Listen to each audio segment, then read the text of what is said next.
Seja bem-vindo, seja bem-vinda ao terceiro vídeo aqui do canal. Meu nome é Clóvis Neto, sou médico, trabalho há 10 anos na área e hoje estou aqui falando com você sobre saúde mental. A gente já fez aí 2 videozinhos que ficaram de verdade muito interessantes. O primeiro vídeo eu levantei o tema o que não é psiquiatria. No segundo vídeo eu levanto o tema o que é saúde mental. E no fim desse segundo vídeo eu já começo a introduzir o tema de hoje, que é um outro questionamento. O que é o homem? Mas mais do que isso, na verdade, antes disso, quais são as partes que compõem o ser humano? Porque aqui eu vou fazer uma denúncia e que cai sobre os nossos ombros médicos, principalmente. A medicina, infelizmente, abandonou as partes humanas para se ater somente a uma delas, que é a parte material. Infelizmente, a gente abriu mão de todas as outras partes que constituem o homem, uma vida humana, para somente se ater à materialidade do homem. E de modo arrogante, a gente se coloca, muitas das vezes, como melhores, como, sabemos mais. Por quê? Porque a gente tem um poder, de repente, de dar medicação, de dar remédio, A gente precisa mudar isso. A gente precisa olhar para trás e aprender com aqueles que fizeram a nossa ciência, a medicina. A gente precisa olhar para trás e avaliar um pouco Hipócrates, Galeno e tantos outros. E, mais do que isso, olhar os grandes sábios, olhar as reflexões a respeito das dimensões humanas, porque, vamos lá, principalmente, agora sendo mais específico, tá? Principalmente a gente aqui, psiquiatras, indivíduos que cuidam dessa saúde mental, médicos que se propõem a cuidar da saúde mental. De verdade, se a gente se ligar somente na materialidade do homem, nossa psiquiatria vai ser receita vazia. Vai ser só isso. E aí não importa. De verdade. A gente vai conseguir resolver problemas? Vai, uma parte deles. Agora, vamos colocar aqui, minimamente o homem com mais 3 dimensões aí, a gente acaba abordando, somente parte, muito pouco. Muito pouco da 25%, vamos dizer assim, da totalidade do que é o homem. É interessante se a gente fizer uma comparação aqui, um mecânico. O mecânico, ele pode abordar somente o motor. O eletricista aborda a parte elétrica do carro. Isso pode acontecer. Agora, o nosso objeto de estudo, e aqui mais especificamente a psiquiatria em si, ela precisa ter um domínio máximo, não necessariamente da totalidade, porque isso seria arrogância, mas de grande parte daquilo que compõe a estrutura humana. Porque aquilo que afeta a matéria do homem, afeta a psique do homem. Mas aquilo que afeta também a psique do homem, afeta a matéria desse homem também. E se eu não sei trabalhar minimamente com essas dimensões humanas, fica maximamente difícil, porque eu vou atuar em uma área que vai ter uma consequência em outra que eu já não vou saber dominar, e vai estar diante de mim aqui um ser humano completo. Ele não consegue, ao contrário de um mecânico, falar, deixa aqui a peça, eu conserto, depois você pega. Não, é sempre ele integral na sua frente. E se o seu olhar for amputado, o seu tratamento também vai ser amputado. Então vamos começar a conversar aqui, trocar uma ideia. Então vamos utilizar de um grande filósofo, Vamos olhar para trás, humildade, vamos começar. Vamos lá, eu quero falar sobre Aristóteles, tá? Provavelmente você já conhece esse desenhozinho. Vamos lá. O que Aristóteles falava pra gente a respeito de tudo que existe, tá? Aqui, desse copo que tá aqui na minha mão, desse mouse, enfim. Ele falava exatamente isso aqui, ó. Aqui tem uma mesa no meio. Ele dizia que tudo o que é real, tudo que tem existência, é feito aqui de 4 causas. Tudo que é materialmente, que eu digo, 4 causas aqui. Existe uma causa material, existe uma causa formal, existe uma causa final, existe uma causa eficiente. O que é isso? É muito simples. Aqui a mesa, o exemplo que eu estou dando, a mesa ela é feita de madeira. É a causa material. O copo, a taça, é feita de vidro. É feito de vidro. A causa formal é uma causa mais delicada um pouco. Porque a causa formal não é sobre forma, é sobre princípio de operação. E você vai entender essa questão. A causa final é a finalidade. Vamos lá. A taça foi feita para eu beber água. Beleza. E a taça foi feita por alguém, né? Um artesão, não sei. Vamos colocar aqui. Do mesmo modo que a mesa. Foi feito por um marceneiro aqui, um carpinteiro. Um carpinteiro. Então a gente vê que tudo que existe. Foi feito para uma finalidade. Foi feito, né? A partir de um ponto de origem, de partida, ele é feito, né? Alguém o faz, alguém constrói, vamos dizer assim, para uma determinada finalidade, com uma determinada matéria e com um determinado modo de agir. Por exemplo, vamos supor aqui que você vá numa exposição de carros, tá? E nessa exposição de carros tem um designer que ele faz esculturas de carro, réplicas de carro, tá? Com madeira. E ele esculpiu uma Ferrari perfeita, perfeita. Inclusive, ele colocou uma Ferrari, um carro mesmo, do lado dessa escultura e pedia para as pessoas, né, distinguirem ali qual é o carro e qual é a obra de arte. E não sabiam, e erravam. Se eu te perguntar, calma aí, mas tem o mesmo formato. O carro tem o mesmo formato da obra de arte, a obra de arte tem o mesmo formato que o carro. Quer dizer, vamos olhar aqui para o desenho de novo. Causa formal. Clóvis, não é a forma da coisa? O formato? Não, porque o formato grava isso. Não define o que alguma coisa é. Inclusive, em nós. Na verdade, o que informa o que a coisa é o princípio operativo daquilo. Voltando no exemplo do carro, vamos lá. A escultura, ela não anda. A escultura, ela não funciona do modo próprio que um carro, por exemplo, ele deveria funcionar. Que é o quê? Você entra, né, no veículo, você liga um motor elétrico a combustão, não importa, ele gera uma energia, vai para as rodas e ele te leva a algum lugar. Esse é o modo próprio de operação de um carro. Basta dizer que você não precisa ter visto todos os formatos de carro, né, Cadillac Eldorado, Oldsmobile, você não precisa ter visto um Ford T na sua vida para, né, caso você veja um, para identificar, poxa, aquilo ali é um carro. Inclusive uma criança pequena, ela vai olhar, papai, olha o carro ali, né? Quem não passou por isso, olha o carro, olha o avião. Por quê? Porque o nosso intelecto não identifica o formato para definir a coisa, identifica o modo próprio daquilo operar. Se eu pego uma prancha de surf e boto 4 rodas, meto um motor de mobilete atrás, meto ali uma manete ali, um joystickzinho ali na frente, e eu ando com aquilo, isso é muito mais próximo do que é ser carro do que a escultura do artista. A escultura é só uma escultura. Ela opera do modo próprio que uma escultura opera, ou seja, enfeitando, embelezando. E quando a gente fala disso, a gente entende que no homem é muito interessante, porque existe um modo do homem operar. Entenda bem, eu sou médico e eu já vi muitas vezes pessoas que, sei lá, foram mutiladas por acidente, né? Inclusive tem um grande amigo meu, grande amigo mesmo, de verdade, que perdeu uma das suas pernas.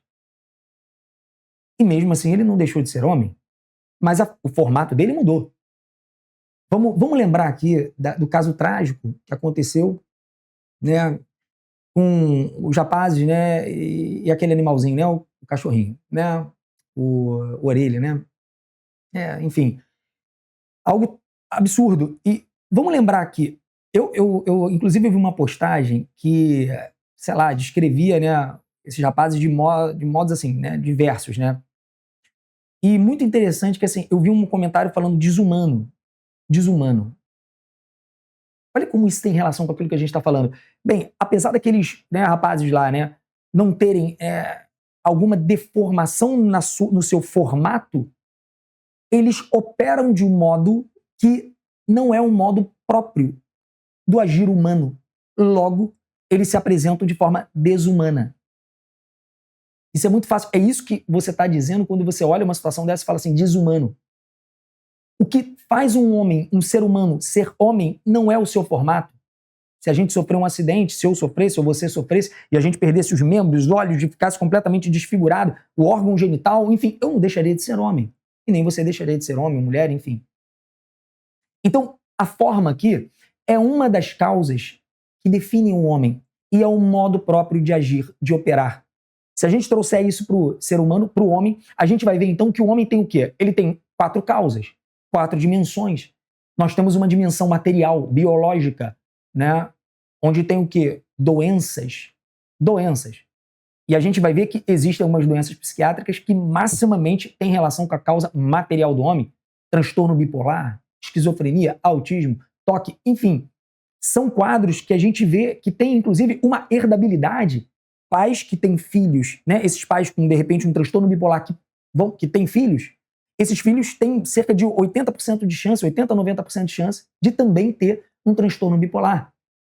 Ou seja, o que isso nos diz? O que isso nos informa? Que é um quadro que tem uma base material, que é transmitido, inclusive, né, pela hereditariedade, que tem hereditariedade forte.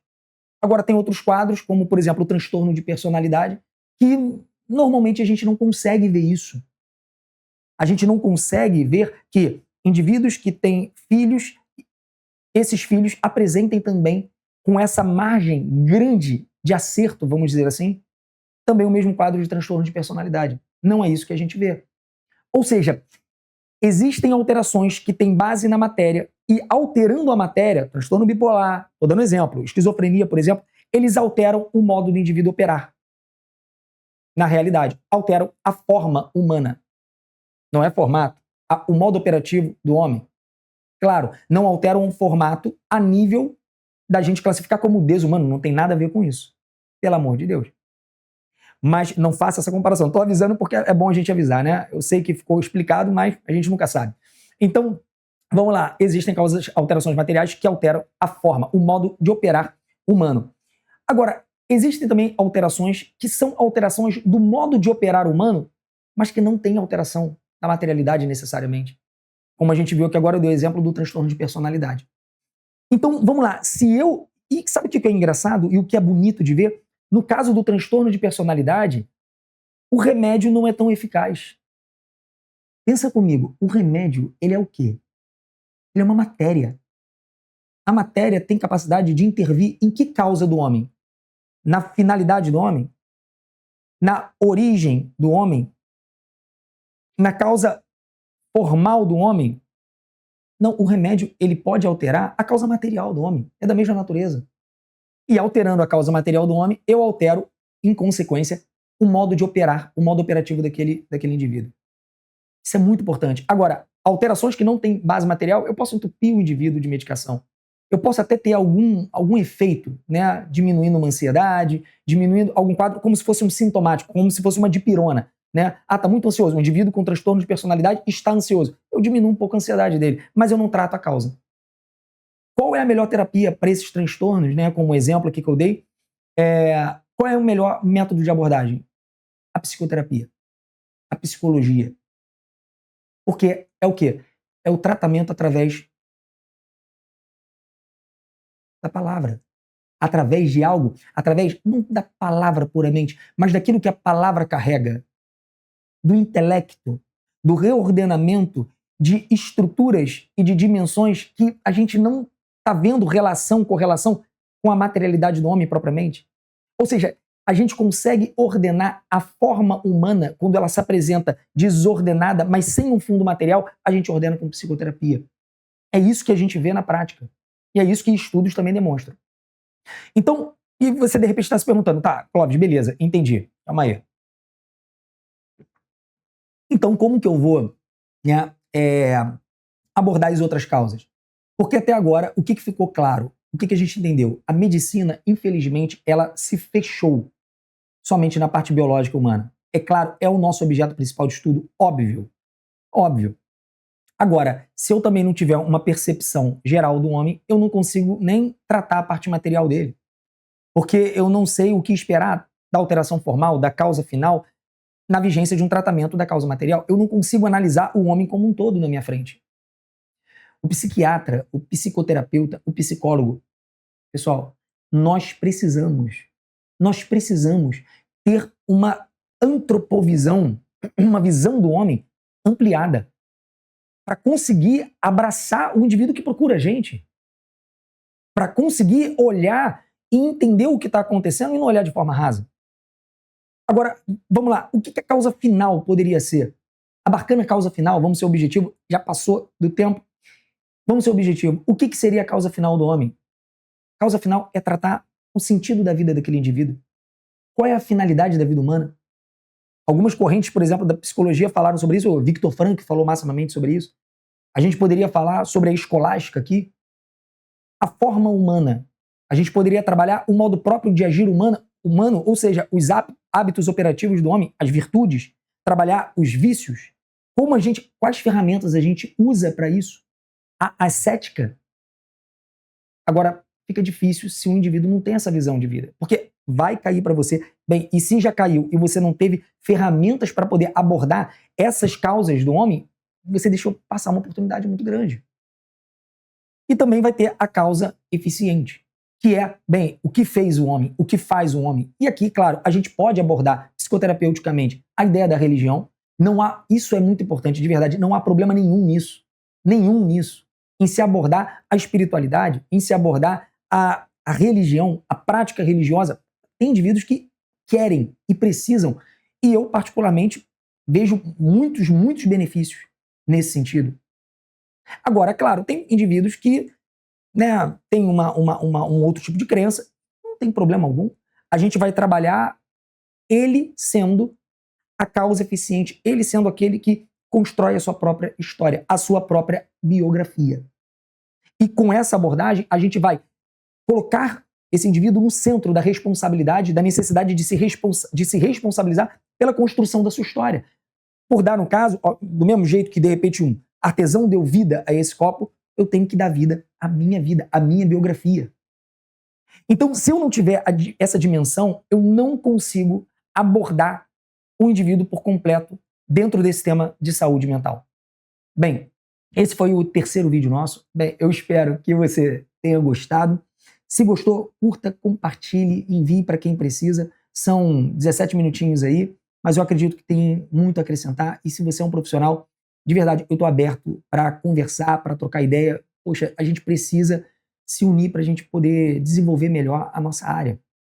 A gente não pode ficar estagnado e fazendo uma má prática, uma prática limitada, como eu tenho visto tanto, e que até me estimulou a fazer esse canal aqui e direcionar esse canal para isso.